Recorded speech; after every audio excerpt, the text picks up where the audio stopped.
ভবিষ্যত্তর পুরাণে যুধিষ্ঠির শ্রীকৃষ্ণ সংবাদ বর্ণনা করা হয়েছে।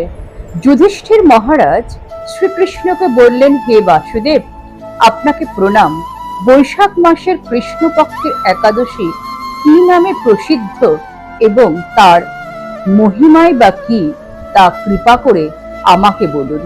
শ্রীকৃষ্ণ বললেন, হে রাজন, ইহলোক ও পরলোকে বৈশাখ মাসে কৃষ্ণপক্ষিয়া একাদশী বরুথিনী নামে বিখ্যাত। এই ব্রত পালনে সর্বদা সুখ লাভ ঘটে এবং পাপক্ষয় ও সৌভাগ্য বৃদ্ধি ঘটে।